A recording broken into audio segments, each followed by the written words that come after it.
নমস্কার, শুভ সন্ধ্যা। আমি আপনাদের বন্ধু গৌরী চলে এসেছি আজকের সান্ধ্যকালীন আড্ডায়। কেমন আছেন আপনারা?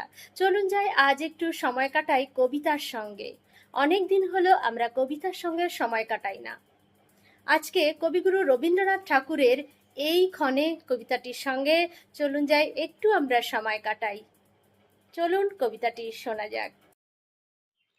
এই ক্ষণে মোর হৃদয়ের প্রান্তে আমার নয়ন বাতায়নে যে তুমি রয়েছ চেয়ে প্রভাত আলোতে, সে আমার দৃষ্টি যেন নানা দিন নানা রাত্রি হতে রহিয়া রহিয়া চিত্তে মোর আনিছে বহিয়া নীলিমার অপার সঙ্গীত, নিঃশব্দের উদার ইঙ্গিত। আজি মনে হয় বারে বারে যে মোর স্মরণের দূর পরপারে দেখিয়াছ কত দেখা, কত যুগে, কত লোকে, কত জনতায়, কত একা।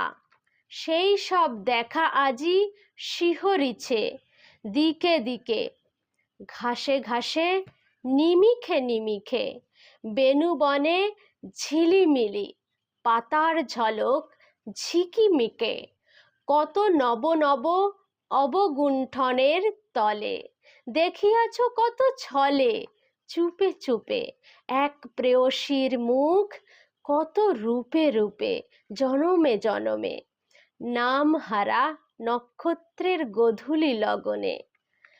তাই আজি নিখিল গগনে অনাদি মিলন তব অনন্ত বিরহ এক পূর্ণ বেদনায় ঝংকারি উঠেছে অহরহ।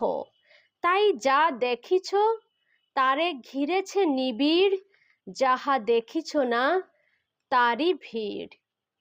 তাই আজি দক্ষিণ পবনে ফাল্গুনের ফুলগন্ধ ভরিয়া উঠেছে বনে বনে ব্যাপ্ত ব্যাকুলতা, বহু শত জনমের চোখে চোখে কানে কানে কথা। যদি কবিতাটি ভালো লেগে থাকে তাহলে সকলকে জানাচ্ছি আমার সঙ্গে এত সময় থাকার জন্য অনেক অনেক ধন্যবাদ। আর কেমন লাগলো কবিতাটি তাহলে আমাকে জানাতে ভুলবেন না প্লিজ। যদি ভালো লেগে থাকে তাহলে একটা লাইক কমেন্ট শেয়ার করে দেবেন আমার জন্য। এত সময় আমার সঙ্গে থাকার জন্য ধন্যবাদ। আমি চেষ্টা করলাম মাত্র, যদি কোথাও ভুল ত্রুটি হয় তাহলে নিজ গুণে ক্ষমা করে দেবেন প্লিজ, আমার সকল বন্ধুদেরকে বলা থাকলো।